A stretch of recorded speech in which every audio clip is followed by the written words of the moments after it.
Percentage questions can be a little tricky. Let's see if we can work one out. We're told that the zebra in a population in 2018 is 1.27 times the number of zebras in that population in 2014.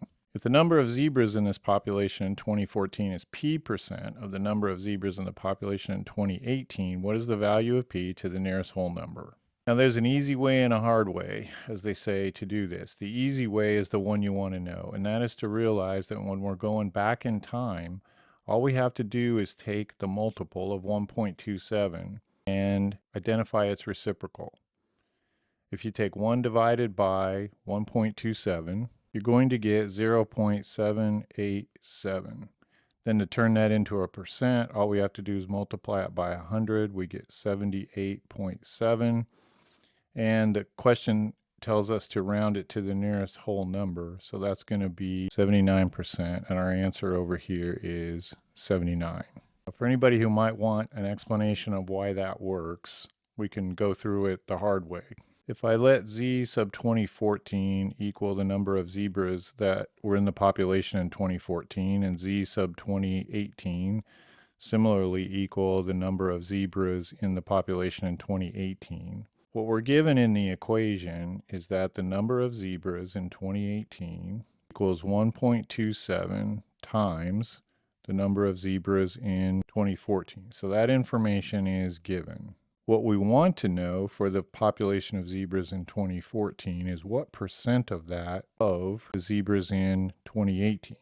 This is the information we want. So for the zebra population in 2014, we have to remember we can never use percentages directly. We have to use them as fractions or decimals. In this case, I'm going to pick a fraction. So we're taking p over 100. Of in mathematics always means multiplication. And we're multiplying that by the number of zebras we have in 2018. And we have a value right up here that we can substitute in for the number of zebras in 2018. So we have the zebras in 2014 is equal to p over 100 times 1.27 times the number of zebras in 2014, simply having substituted for the number of zebras in 2018. Now we have a common term on both sides, and we can divide by the number of zebras in 2014, and we can do that to both sides of the equation. When we do that, these values cancel to 1, and these values cancel to 1, and we are left with 1 is equal to p over 100 times 1.27. Now all that's left is we need to clear that fraction. If we multiply both sides by 100 over 1.27, those 100s cancel. That 1.27 cancels, and we're left with p on the right-hand side. Of course, we have to do the same thing to the left-hand side.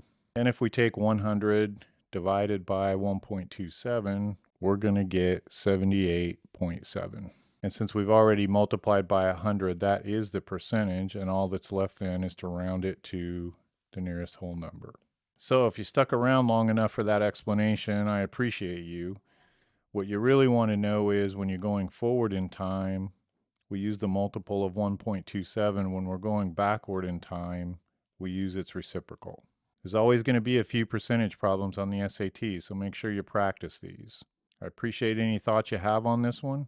Keep practicing. I'll see you in the next one.